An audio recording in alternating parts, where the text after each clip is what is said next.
Hey everyone, this is an alternate history video for 2020, and this is if the 2020 election matchup was Joe Jorgensen versus Howie Hawkins.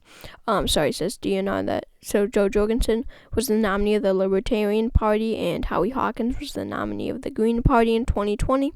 So obviously so Jorgensen came in third, Hawkins came in fourth. So this would be a very interesting matchup. So let's see how they do. So Hawkins is from the state of New York, and that's a very progressive state. I think that he would be able to carry it. Joe Jorgensen, I believe, is from the state of South Carolina. Yeah, it is South Carolina. So really, she does have this southern appeal. She will connect with the southern base. Plus, that southern base does want the most conservative candidate. We have to remember that. And although the Libertarian Party is socially liberal overall, the Green Party is much more liberal than the Libertarian Party. So really, the southern states will pick the most conservative candidate, and that will be Joe Jorgensen. We'll leave the swing states of Florida, Georgia, and North Carolina for later. But yeah, I definitely think that Joe Jorgensen would do well. Along the Midwest, there's not split electoral votes, by the way, Nebraska and Maine.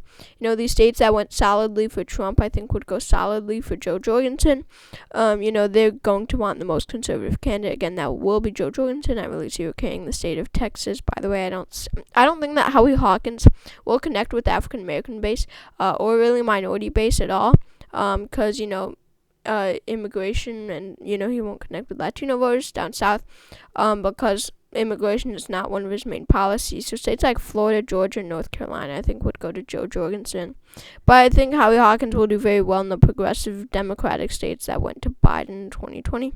So really, this whole Northeast, I do think, would go to Howie Hawkins. Along with Illinois, and then this West Coast is very progressive within the state of Hawaii. So basically, it's looking like the 2020 map. D.C. would probably go to Howie Hawkins, and I think that Virginia would be pretty close, but ultimately they will choose the more liberal candidate, so that will be Howie Hawkins. Then Joe Jorgensen will win in Alaska. New Mexico will probably go to Joe Jorgensen because of Gary Johnson's support of her here, because he was the Libertarian nominee in 2016, and he was the former governor here, and he won like 9% here, and he would probably throw the election for her here. And these are pretty progressive states, and again, Howie Hawkins will probably not turn out minorities, while Joe Jorgensen will be able to turn out Republicans and conservatives. So Joe Jorgensen would probably win in Arizona and Nevada. But I think that Colorado has enough white progressives to go to Howie Hawkins. I think that he would do pretty well here. But Joe Jorgensen will probably win in Ohio and Iowa, two states that went to Trump in 2020. She would do very well here. She would connect with suburban moms, which play a very critical role in these two states. And yeah, Howie Hawkins, I think that Minnesota would be pretty close, but I think it would go to Howie Hawkins just because there's a Democratic base. But the blue wall would go to Joe Jorgensen because I don't think there are enough progressives in these states. I think that there's too many white voters, white working voters for Howie Hawkins can't win, and they will vote for Joe Jorgensen.